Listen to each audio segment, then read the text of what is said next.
Carl and Jackie O Show, the beautiful Hilary Duff. She's teamed up with the Happy Little Camper Nappies and Vida products, which are going to be available in our supermarkets from early 2020. And she joins us on the phone. Hi, Hilary. How are you? Hi, I'm so good. How are you? Good. I reckon it's been like 10, 15 years since we've spoken. Do you think? Too long, lady. That's too long. I think so, yeah. Yeah, I mean, I was definitely... Wow, did I not have any kids yet? No, both of us, I don't think, had kids when we last spoke. And now I've got a daughter, and you've got a daughter and a son, and things have changed. Yeah, and life is mayhem now, right? Total mayhem. Although I think you're busier than I am. I'm looking at all the things you're doing. You've got the reboot of Lizzie McGuire happening. You've obviously teamed up with Happy Little Camper Nappies, and I wanted to ask you about that. What made you want to team up with these guys? You know what? Honestly, it happened so organically. When I had Banks, it was like starting over from when I had Luca, because that was 7 years ago. Yeah. So, you know, when I had him, it was kind of like, you just buy what's at the store and you buy what's easiest. And with her, I was like trying all different kinds of products and looking for clean, natural products that were, you know, better for her and better for the environment. Like, I just got a lot more conscious since I had him. Yeah. And I kept finding myself going back to buying these diapers, and I was just obsessed with them. They were working the best. I loved the way they fit. And I had my management team reach out to Naturalina, who's the company who owns Happy Little Camper and Vida, to see if there could be like a bigger story there instead of just being one customer.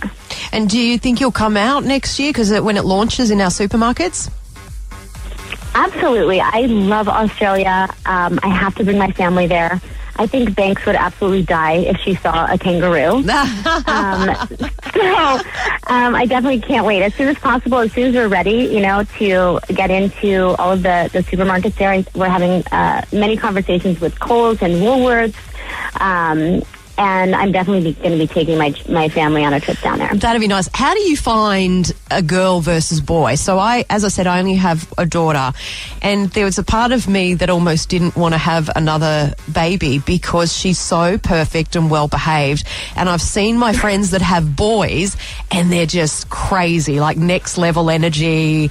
They're very different to girls. How are you finding the difference? Okay, so I have the complete opposite experience that you're having. Oh, really?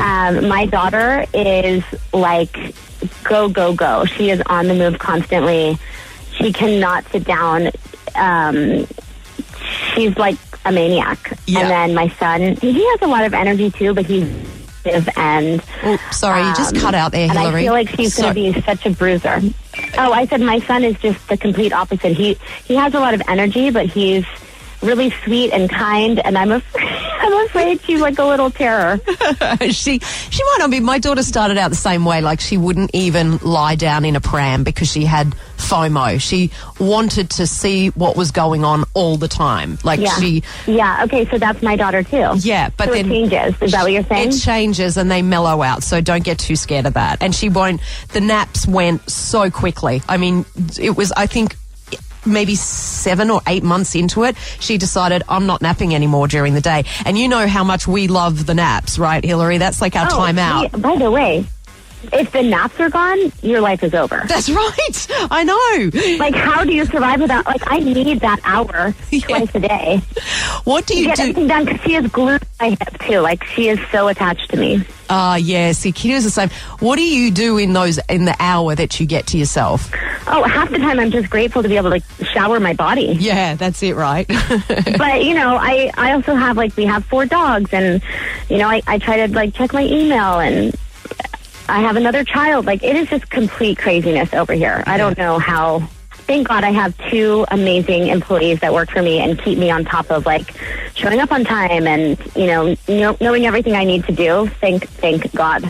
Yeah. But, yeah, it's crazy. And also, is one of your arms way stronger than the other from, like, the side you hold her on? Yeah, totally. But then also, I found that my neck and back just went when I had her, because you're constantly trying to look down and rock her to sleep all the time. And then I had these major neck and back problems. The things you do when you're a mum, hey? I know. It is wild. It's the best, though. You know, you're like, this is the most rewarding. One little smile, and it makes all the hard stuff worth it. I tell you, Kyle's missing out on our mum chat. He would be spewing. He doesn't have a child, Kyle, so he wouldn't be able to join in on this conversation. I know. Go Kiss Sydney Traffic. Now, as I was saying, Hillary, you're very, very busy. So you've got the Lizzie McGuire reboot that's happening, and you're going to do Younger again, aren't you? Because I'm a huge fan of that. I heard you're such a huge fan. That makes my day. Thank you so much. Honestly, that show is like the little engine that could. I feel like, you know, at first no one would pay attention to it, and then they're like, oh, damn, this is a good show. So we're going to film our 7th season in March, and I'm finishing Lizzie right before that. So wow, so back to back. I know. It's exciting for me, though. You know, I've been on Younger for such a long time. I love that character. I love that cast. That's really like a family. And then, you know, doing Lizzie again, like, honestly, it feels crazy. Like, I'm driving to work every day. I'm like, I can't believe I'm driving to Lizzie McGuire. Yeah, I thought I would be doing this again. And there was a storyline in Younger where you accidentally posted something on social media that everyone saw that wasn't meant for everyone. It was a little bit of a naughty shot. Do you ever like worry that one day you're going to post something you shouldn't online? Gosh, I guess. I mean, it's not like a worry that I constantly have, but when I was filming the episode, I mean, I guess I thought I was like, thinking about it just takes one click of a button. I know. To make such a big impact, you know, and it can be so negative, unfortunately. Yeah. And in the media, no one's allowed to make a mistake anymore. You know, like you can't slip up. You're like crucified for it. And it's really hard to be living with all eyes on you and to try to not be perfect, but just everyone has an opinion about everything you do, you know, and sometimes that noise is hard to deal with. Yeah, because when you started, that wasn't around. That wasn't even something you had to consider. No, and I'm so grateful that I didn't really have to start dealing with it until I was more developed. Yeah. You know, I was already an adult when social media became a thing, and I was late to join. Like, I think that I got Twitter like 4 years after it came out. I thought it was so weird. Yeah. And then I finally understood it, but I was already, you know, an adult. Yeah.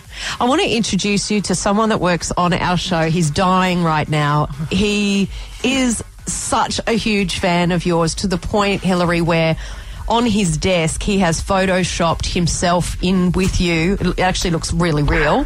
It looks like you're both sharing a birthday together because you're holding a birthday cake and he's leaning into you. And he's framed it and he's put it on his desk.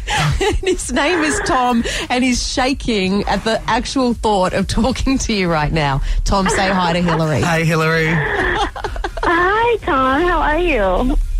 I'm dying. I would, oh my God, I don't even know what to say. I'm going to sound like the biggest loser. Like, I've loved, not in a creepy way, like, I've loved you since I was like 13 or 14. And I like, this is not all your music. I know every word to every song. I just like. What's happened to your voice, Tom? I don't know. You are so I feel like I'm going to start crying. Much. And I honestly am like, oh my gosh. I don't want to be that weird fangirl, but like, much. I appreciate it. You, like, every time I was feeling shit in high school, like, sometimes I would have a really bad time and I would like come home and put on your music and I would just like, you like honestly were the best. Aww. I'm going to start crying. You are so sweet. I'm so embarrassed. So I don't want to I talk to you. When I was like. How old are you now? This is the thing, he never says his age, but we all know he's probably 30, but he says he's 24. He lies about his age. Okay, wait, are you my age or are you younger? No, younger. This is such a fun game. I'm going to put you on blast on the radio. No, oh my God. But honestly, I love you so much. I appreciate the commitment. Thank you for sticking around through my long career. I appreciate it. Well, when you come here in 2020 to launch the Happy Little Camper Nappies and the Vita products, maybe Tom can get a photo with you and it'll be a real one and you won't have to Photoshop you in anymore. Tom, let's recreate the whole thing. I'll hold the birthday cake. Yeah. You blow out the candles. Yeah. We're doing this for real. Oh my God. Okay, done. Hello, Hillary. Thanks so much for chatting to us. The Happy Little Camper Nappies and Vita products are going to be available in our supermarkets from early 2020. And we look forward to seeing you when you come back. because we miss you. Yes, thank you so much. I'm coming soon. Okay, Hillary, see you then. Thanks, hon. Bye. Thank Bye. you. Kyle and Jackie.